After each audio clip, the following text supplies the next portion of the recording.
Good afternoon. No response? Good afternoon. Thank you very much, Manish.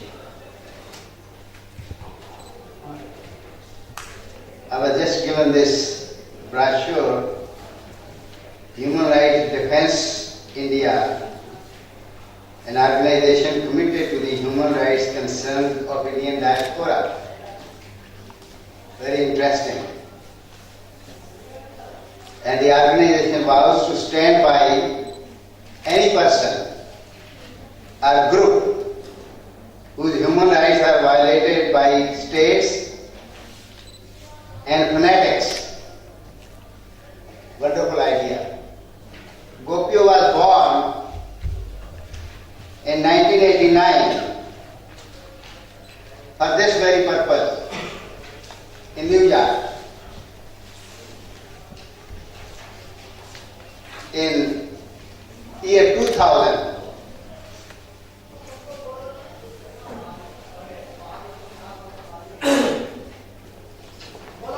there was a major event that took place. That was an elected government of Fiji.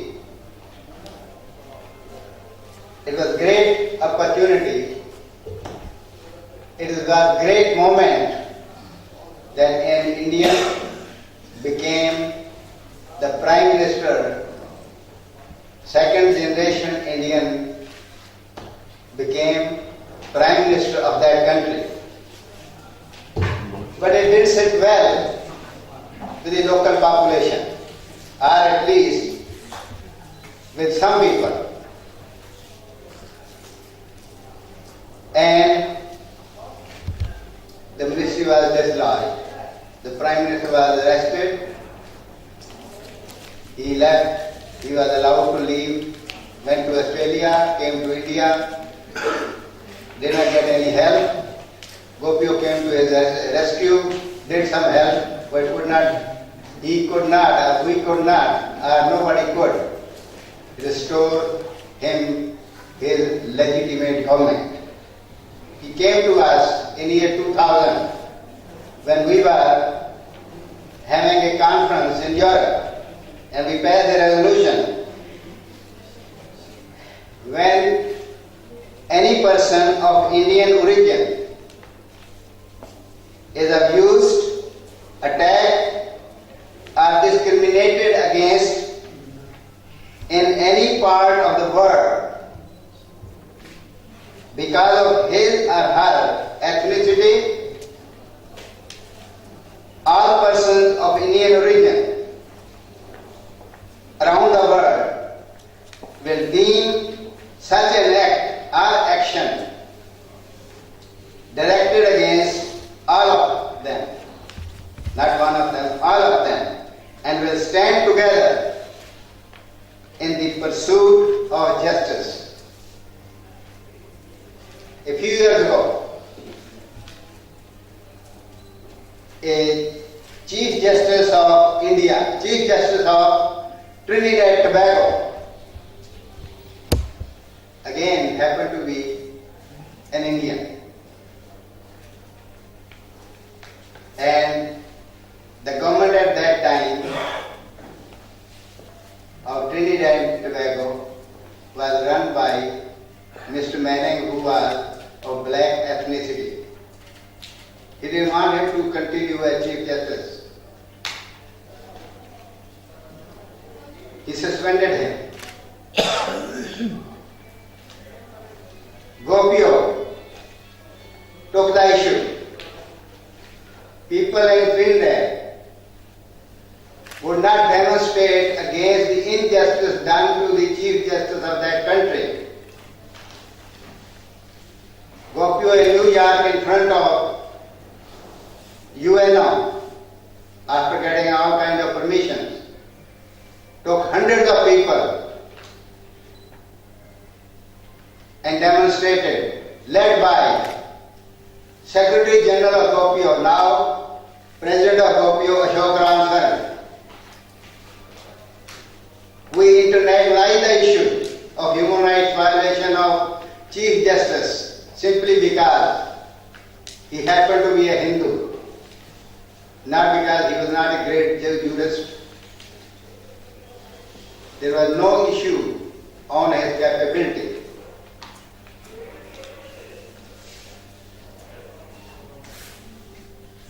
Gopio in 1989 was found to take up such issues of human rights violation of people of Indian origin in various parts of the world, be it in Trinidad,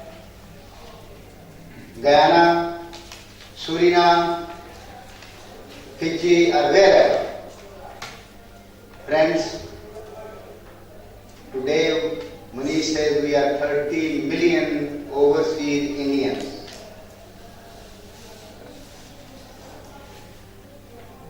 This community of overseas Indians has contributed very significantly to the resurgence of India. The people who went before partition, before India's independence, to UK and other countries, they learned the value of freedom. Mahatma Gandhi, Jawaharlal Nehru, so many other went for higher education. They came back and they became part of the struggle for India's independence. They had tasted freedom. They wanted millions of our own countrymen to taste the same kind of freedom. And the struggle started 1915 when Mahatma Gandhi came back to India. The struggle for India's independence got intensified.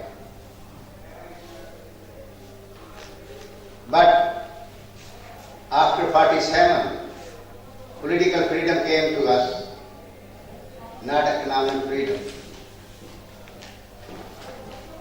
We, people who you call NRIs, are people of Indian origin, PIOs, they contributed, brought technical revolution, high-tech computers. And you see the revolution that computers brought about. These are the contributions. Political contributions started not by Mahatma Gandhi only for independence. Prior to that, 1905, Krishan Verma started an organization in London for the freedom of India. Madam Kama started Bande Mataram newspaper in London. She could not run it after all the British were right there. She went to Paris to run that paper. You may have heard of Bhadya. He was the editor at that time. Few years later he came to USA. He became editor of Gadar, a newspaper that in 1913 would publish 5,000 to 10,000 copies every week to create awareness of India's independence. Whatever rights you call it, they were human rights violation of the Britishers of our Indian people. And they voiced it in the form of India's independence. We call it India Independence Day. Basically, there was human rights violation of us. And if I am permitted, I will, even today, our own government, the government of India, the independent government, is violating the rights, the political rights of 10 million Indians because of geographical dispersion. 10 million people of Indian origin with Indian passport live outside India. Out of 30 million, minimum 10 million live with Indian passport. You live in this country. It is up to you to exercise your political rights to vote or not to vote. Those 10 million are deprived of votes. I have been citizen of the United States for many, many years. My friend, I have never voted except once by going to the polling booth. They sent the ballot paper to my home and I vote by absentee ballot. What is wrong if these 10 million are given the right to vote through ballot paper, by postal ballot paper? Our own independent government is violating the rights. We voiced in 1989 when we found the GOPIO so that we can become the voice of people in Trinidad, Guyana, Africa, etc., in those countries.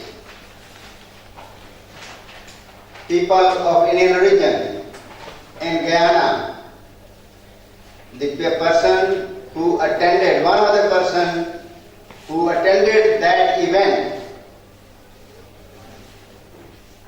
was Chedi Jagan. Some of you may know. He became president of that country later on. And he has come to India a couple of times. One time that I remember, he was guest of honor or chief guest in this country. He has attended many of GOPIO's conferences. Another person from Trinidad and Tobago, Basdeo Pandey, he attended our conference. He was part of this and contributed, both of them, contributed to the formation of GOPIO so that GOPIO can become a platform for human rights violations. Basdeo Pandey later on became Prime Minister of that country. And you saw last year,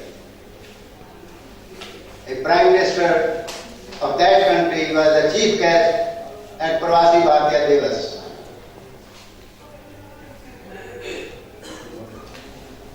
We continue to voice the violation of rights of our own community, overseas Indian community. GOPIO went beyond the human rights violation. Over a period of time we felt if some of our people in Trinidad, Suriname, Guyana, Fiji, and many countries in South Africa, Malaysia, Sri Lanka, eventually took power in their hand, became ministers in their federal cabinets or in the states. The human rights violation in some of these countries continued for a long time, but some of our people did assume power, leadership.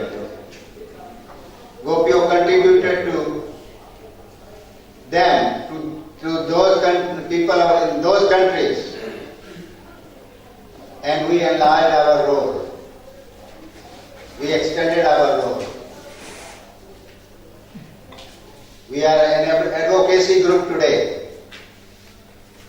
Where there is a problem, violation of our people's rights,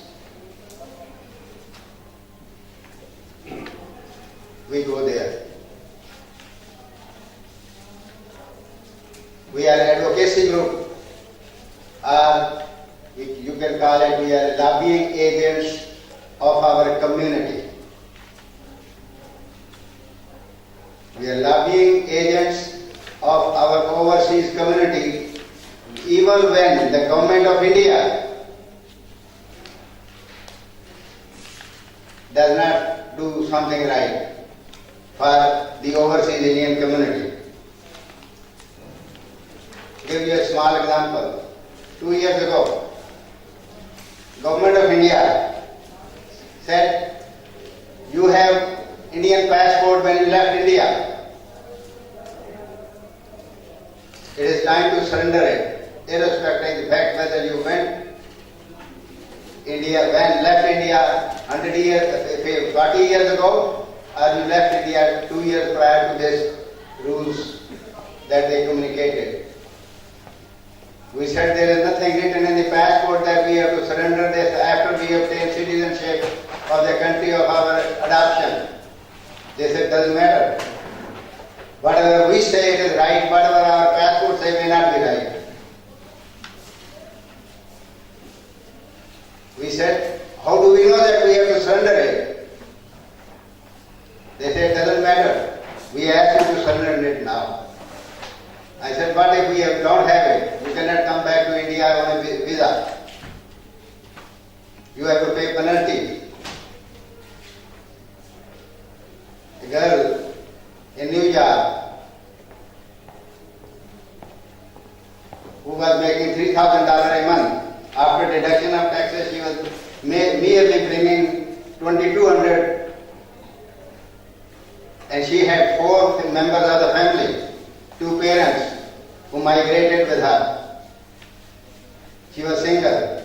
She says, I have to pay more than $3,000 to get visa for my parents to visit India. Why?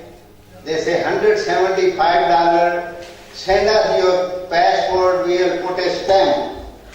Cancel. Give us $175. There's a lot of effort in putting that stamp, cancel. It is injustice, we said. It is violation. We did not accept it.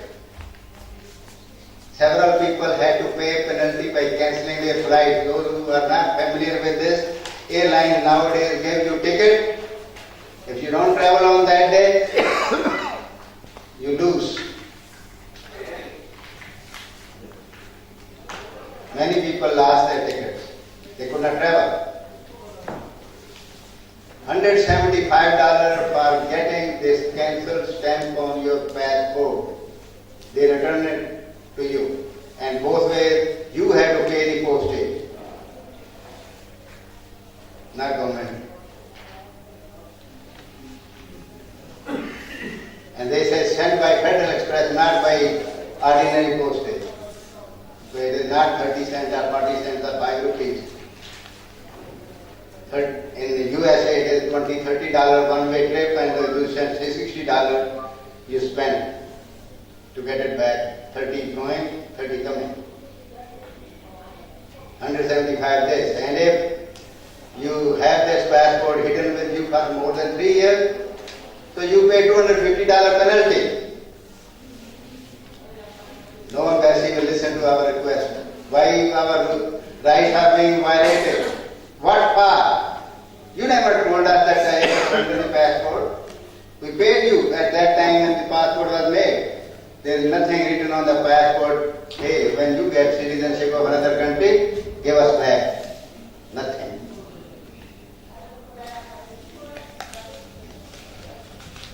We requested Prime Minister of India.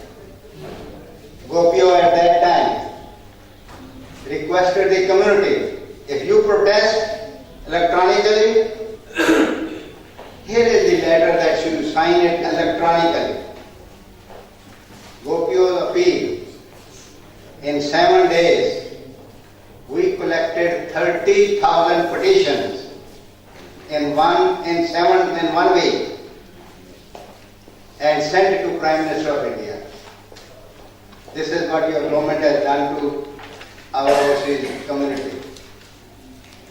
$175, $30 cent, $30 come back, and $175, and that doesn't include penalties. My salute to Prime Minister of India, Manmohan Singh.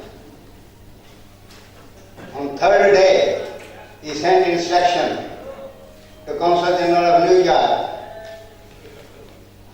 No fee to be paid by anybody. Only $20 processing fee. Gopio has been fighting for the violation of our communities, overseas Indian communities' rights. And I am very happy that we find today another organization which is doing the same thing. My compliments and my salute to you. Thank you very much.